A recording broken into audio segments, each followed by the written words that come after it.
I, 36F, have been married to Clark, 38M, for 12 years. We first met at a bank where we both worked as financial analysts. Clark was different from other bankers. While everyone else talked about investments and market trends, he would talk about his dream of opening a bakery.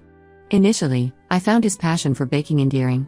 It was refreshing to see someone in our field who had interests beyond spreadsheets and profit margins. Let me give you some background about Clark. Even before we got married, he would spend his weekends experimenting with different recipes. Our dates often involved him bringing homemade cupcakes, muffins, or cookies. He was good at baking, I'll give him that. His chocolate chip cookies were legendary in our office, and he often got requests from colleagues to bake for their special occasions. However, Clark was not a business-minded person. He was innocent, naive, and too trusting of others. I discovered this early in our relationship when he tried to start an online craft business. He invested $5,000 in materials after a supplier promised him exclusive handmade items at wholesale prices. The items turned out to be cheap mass-produced stuff from China, worth barely $500. Clark was too embarrassed to take legal action and ended up donating everything to a local church. 2 years after that, he tried to open a small flower shop. This time, he partnered with a friend who claimed to know the flower business. The friend convinced Clark to invest $10,000 for initial inventory and supplies. 3 months later, the friend disappeared with all the money, leaving Clark with nothing but excuses to make to his family who had lent him the money. After these failures, I convinced Clark to focus on his banking career instead. He was actually good at his job when he focused on it. He got promoted twice in 3 years and was respected by his colleagues. But the dream of opening his own business, especially a bakery, never really went away. He would often browse through restaurant equipment catalogs or spend hours watching videos about bakery management. Last year, Clark started attending weekend cooking workshops at our local community center. That's where he met Beyoncé, 34F. She introduced herself as a professional chef who had worked at several high-end restaurants in New York and Los Angeles. According to Clark, she had an impressive resume, trained in Paris, worked under famous chefs, managed multiple successful restaurants. She seemed to know everything about the restaurant business. Clark was immediately impressed by her. He started attending more workshops just to learn from her. Soon they began discussing the possibility of opening a bakery together. According to their plan, Clark would handle the baking while Beyoncé would manage the business side of things. She claimed she had contacts with suppliers and knew all the right people in the local restaurant scene. When Clark first mentioned this partnership to me, I immediately said no. Something about Beyoncé seemed off to me. She claimed to have worked at Le Bernardin in New York, but when I casually mentioned Thomas Keller, the famous chef, she got confused and said she had worked under him there. Anyone who knows anything about restaurants knows that Thomas Keller has never worked at Le Bernardin. When I pointed this out to Clark, he dismissed it as a simple mistake. I tried to research Beyoncé online but couldn't find any trace of her supposed illustrious career.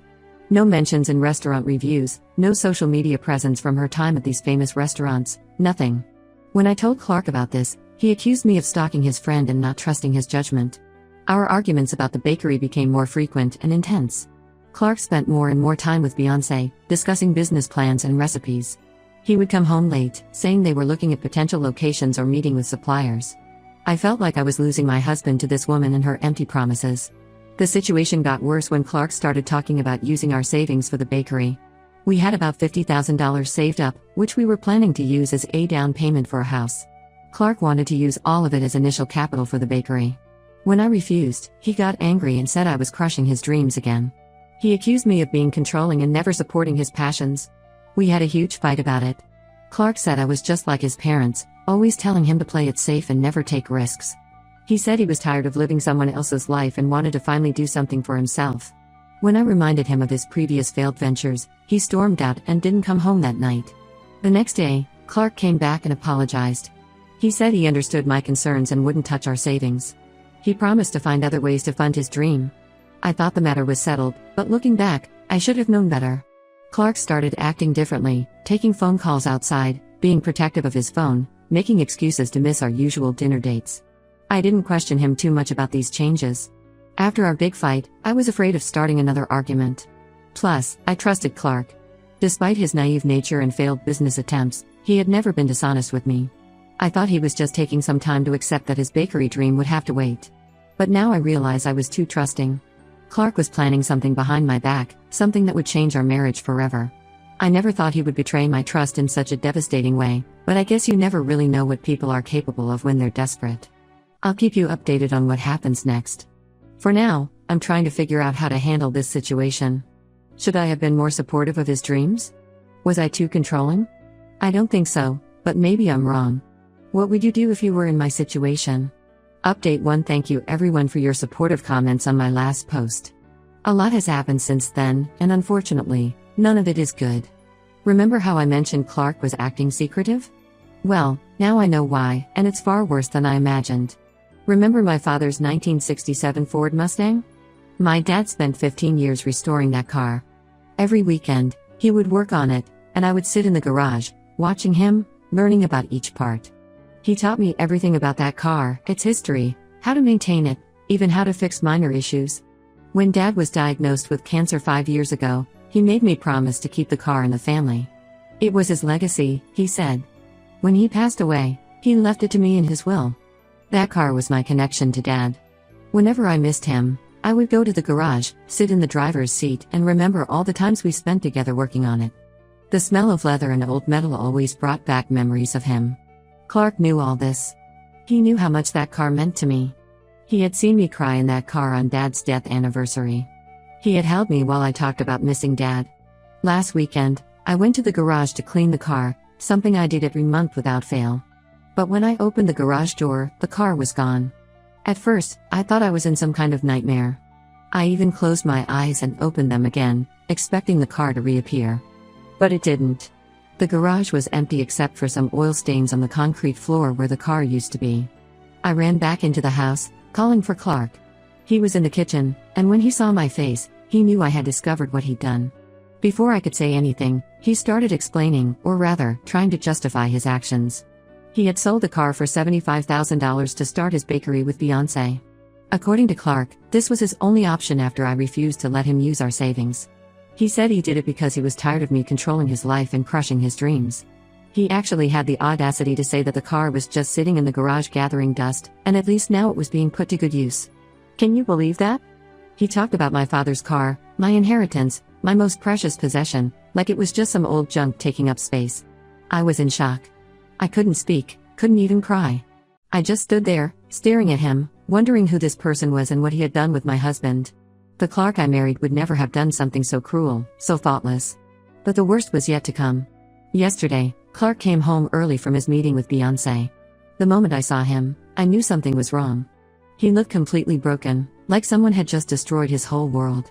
Turns out, Beyoncé wasn't who she claimed to be. She wasn't a chef at all. She had never worked in any restaurant, let alone the famous one she claimed to have worked at. She was a con artist who had done this before to other aspiring restaurant owners. After Clark transferred the money from the car sale to their joint business account, Beyoncé cleaned it out and disappeared. She even took the $15,000 deposit they had put down on the bakery location. Clark lost everything, the $75,000 from my dad's car, plus another $20,000 he had borrowed from his brother for equipment purchases. Now Clark is crying and begging for forgiveness. He keeps saying how sorry he is, how stupid he was, how he should have listened to me. He promises to find the car and buy it back, to make things right. He says he'll work 2 jobs if he has to, he'll do anything to fix this. But I don't think I can forgive him for this. It's not just about the money, although losing $75,000 is bad enough. It's about the betrayal. He sold something irreplaceable, something that meant the world to me, all because he was too stubborn to listen to reason. He chose to trust a stranger over his wife of 12 years. The worst part is that if he had just listened to me, none of this would have happened. I tried to warn him about Beyoncé. I tried to tell him something wasn't right. But he was so caught up in his dream, so desperate to prove me wrong, that he ignored all the red flags. I can't even look at him right now. Every time I see him, I think about my dad in that car, and it breaks my heart all over again. I keep thinking about what Dad would say if he knew what happened to his precious Mustang. The car he spent 15 years restoring is now gone, sold by the man I trusted most in this world. I don't know what to do next. Clark keeps saying we can get through this together, that he'll make it up to me somehow. But how do you make up for something like this? How do you rebuild trust after such a massive betrayal? I'll update again when I figure out my next steps. Right now, I just need some time to think and process everything that's happened. Thank you all for listening and for your support. Update 2. After discovering what Clark did, I moved to my sister Amy's house. I needed space to think, to process everything that had happened.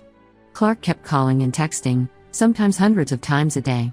His messages ranged from desperate apologies to accusations that I was being too harsh, that I was abandoning him when he needed me most. Eventually, I blocked his number. During this time, I did a lot of research about Beyoncé. I hired a private investigator, and what he found was shocking. Her real name is Sarah Johnson, and she has quite a history. She's done this same scam to at least 3 other people in different states. She targets people who dream of opening restaurants or bakeries, poses as a chef, gains their trust, and then disappears with their money. In Detroit, she scammed a retired teacher out of $40,000 by promising to help him open an Italian restaurant. In Chicago, she convinced a couple to invest $60,000 in a fake catering business. She even did this in Seattle, taking $85,000 from a woman who wanted to open a cafe. She changes her name each time. She's been Sarah, Beyoncé, Maria, and Jennifer. She always claims to be a chef with an impressive background, and she always disappears once she gets the money. The police are involved now, but they say it's unlikely they'll catch her. She's good at covering her tracks, and by the time people realize they've been scammed, she's usually already in another state with a new identity. Yesterday, I finally took action. I met with a lawyer and served Clark with divorce papers and a lawsuit for the value of my father's car. My lawyer says we have a strong case since the car was my inheritance and Clark had no right to sell it without my consent. The car was specifically left to me in my father's will, which makes Clark's unauthorized sale illegal. We're asking for $100,000, $75,000 for the car's value plus $25,000 in emotional damages. Clark's brother Mike reached out to me, begging me to reconsider the lawsuit. He said Clark is already in debt from the bakery scam. Apparently, Clark has to pay back the $20,000 he borrowed from Mike, plus he took out a personal loan of $10,000 for equipment that was never delivered. But I don't care about Clark's financial problems. He needs to face the consequences of his actions. He didn't just lose a car, he stole and sold something irreplaceable, something that meant everything to me. He betrayed my trust in the worst possible way. Clark's family is divided on the issue. His parents called me, saying I'm being vindictive and that I should stand by my husband during this difficult time. They said Clark was just following his dreams and that he suffered enough by losing all that money. His sister, on the other hand, is on my side. She said what Clark did was unforgivable and that she would have done the same thing in my position. My own family is fully supporting my decision. My sister Amy reminds me daily that this isn't just about the car, it's about respect, trust, and honesty, all of which Clark completely disregarded. My brother offered to help pay for the lawyer, saying Dad would have wanted me to fight for his car. The hardest part in all of this is realizing that my marriage is over. Not because of the money lost, but because I can't trust Clark anymore. How can I ever trust someone who would sell something so precious to me behind my back? Someone who would dismiss my concerns and trust a stranger over his own wife? Someone who would take my inheritance and turn it into his personal gambling chip? Clark sent me a long email yesterday, saying he started seeing a counselor to work on his issues. He said he realizes now that he was so caught up in his dream that he lost sight of what really mattered. He asked for another chance, saying we could rebuild our relationship, and that he would spend the rest of his life making it up to me.